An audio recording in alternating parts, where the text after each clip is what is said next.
Nous avons ici une fonction polynomiale qu'on reconnaît qui est quadratique. Donc, la formule qu'on voit ici, c'est x moins 1 au carré. On peut déterminer la formule ici. On connaît les facteurs. L'abscisse est à 1, 0, donc le facteur c'est x moins 1. Et on sait que c'est carré, on reconnaît la forme. Mais ce qu'on voit, c'est que la courbe s'en vient ici, puis il s'arrête juste ici sur l'axe des x. Donc, on a une multiplicité de 2, okay, avec la forme carrée de la courbe. Si on regarde maintenant une autre forme, juste à droite de ça, et là, c'est une forme cubique, x moins 3 au carré. On voit encore la branche qu'on reconnaît d'une fonction d'une courbe cubique, x moins 3 le tout au carré. On connaît les facteurs.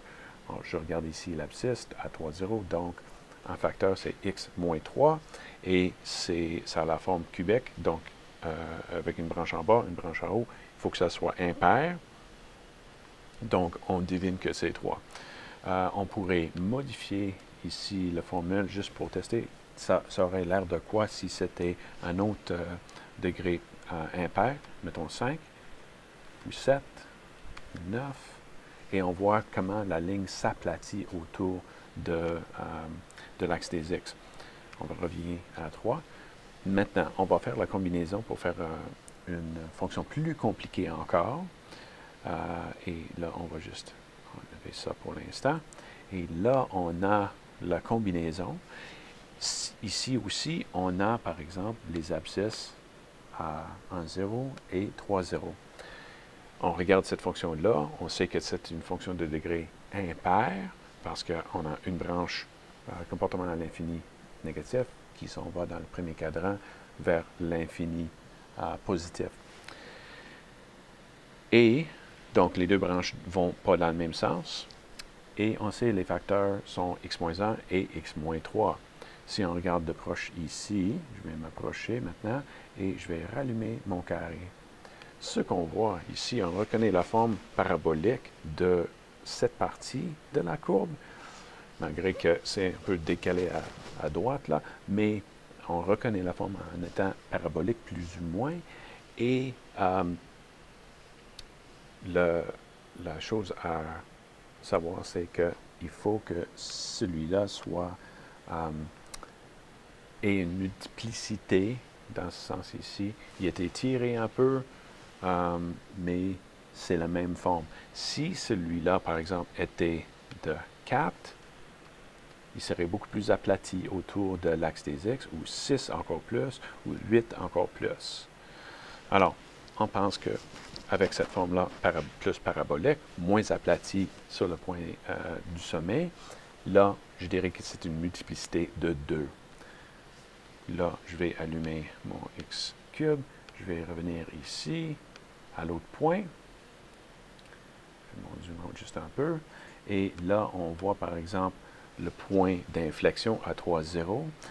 On regarde, la forme suit à peu près étirée un peu, par exemple, comparativement à la courbe de base de x cube, mais on pense que c'est, on sait par exemple avec une forme comme ça autour de l'axe, au point d'inflexion sur l'axe des x, c'est une multiplicité, on pense que ça va être cubique.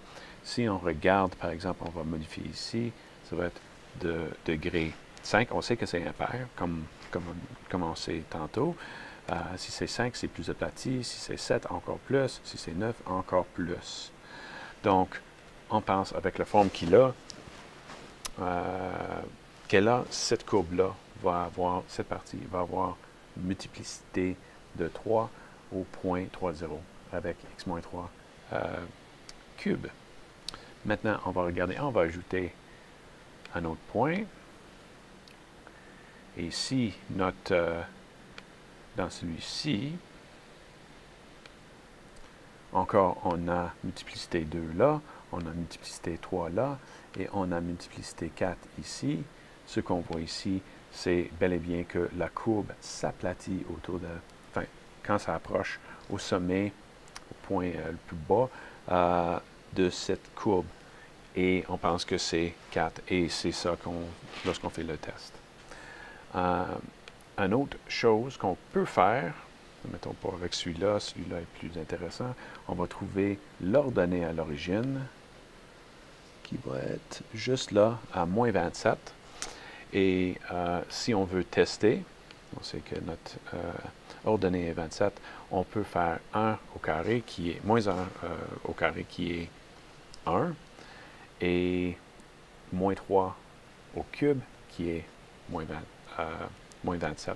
Et c'est ça qui va nous donner, on prend juste les chiffres ici, et dans des binômes, on multiplie bien sûr avec les exposants, puis on arrive à notre abscisse. C'est une autre façon de valider c'est quoi la formule de notre équation.